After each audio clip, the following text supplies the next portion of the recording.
গোপালগঞ্জে জাতীয় নাগরিক পার্টি এনসিপির সমাবেশ ঘিরে সংঘর্ষের ঘটনায় এখন পর্যন্ত ৫ জনের মৃত্যুর খবর পাওয়া গেছে। এর মধ্যে ৪ জন নিহত ব্যক্তির মরদেহের সুরতহাল ও ময়নাতদন্ত ছাড়াই তাদের দাফন করা হয়েছে। প্রশ্ন হলো, ময়নাতদন্ত কেন এবং কখন করা হয়? আইন কি বলছে?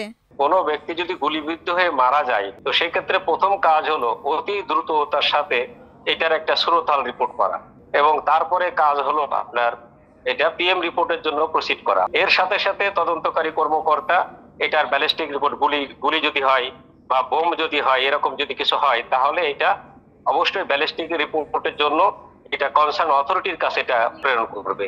যদি পোস্টমর্টম না করা হয় সেক্ষেত্রে এই বিচারের ক্ষেত্রে প্রতিবন্ধকতা তৈরি হয় কিনা?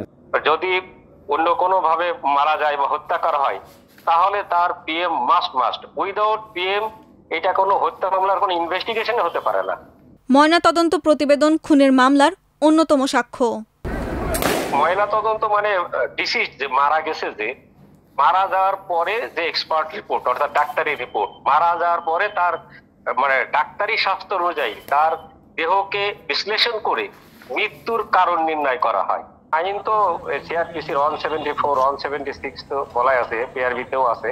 তো মারা যায় বা হত্যা হয়, তো সেক্ষেত্রে মাস্ট তাকে প্রথমত শ্রোতাল, অ্যান্ড সেকেন্ড থিং হলো PM post mortem report. Nature of injury কি, অর্থাৎ কিভাবে মারা গেল, কিভাবে গুলি হয়েছে কিনা, নাকি এমনি মারা গেল, এই সমস্ত বিষয়গুলো কিন্তু পিএম এর উপরে আসবে। মনে রাখতে হবে পিএম রিপোর্ট মানে এক্সপার্ট রিপোর্ট।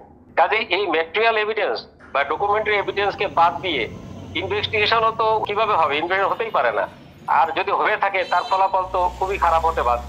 গুলিবিদ্ধ যদি কোনো ব্যক্তি মারা যান, সেই ক্ষেত্রে বিচার ট্রায়ালের সময় এই ব্যালিস্টিক রিপোর্টটা কেন গুরুত্বপূর্ণ, কেন এটা করা উচিত?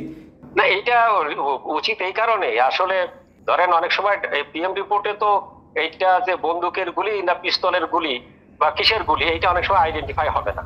কিন্তু এখন ব্যালিস্টিক রিপোর্টটা নিলে এই যে কার্তুসটা, গুলিটা, এটা কি নেচার অফ গুলিটা, এটা কি, এটা কিন্তু ওই ব্যালিস্টিক রিপোর্ট ছাড়া এটা হবে না। পোস্টমর্টেমের সাথে রিলেটেড হলো ব্যালিস্টিক রিপোর্ট, ফরেনসিক রিপোর্ট, এগুলো খুব প্রাসঙ্গিক। হ্যাঁ, পিএম রিপোর্ট তো ধরেন ডাক্তাররা করে, ব্যালিস্টিক রিপোর্ট করে ধরেন র্যাব বা সিআইডি এক্সপার্টরা এটা করে। গুলির ঘটনা হলে বা বোমাবাজি করে মারা গেলে এখানে হাইলি টেকনিক্যাল একটা বিষয়। এটার হচ্ছে সবচেয়ে বড় জিনিস হচ্ছে ম্যাটেরিয়াল এভিডেন্স। ম্যাটেরিয়াল এভিডেন্স সবচেয়ে গুরুত্বপূর্ণ। একটা জিনিস মনে রাখতে হবে যে রুল অফ ল বা আইনের শাসন বলতে যেটা বোঝায়, সরকারের আমলে হোক না কেন, আইনের শাসন তো থাকতে হবে, আইনের শাসন ভেঙে ফেলা তো যাবে।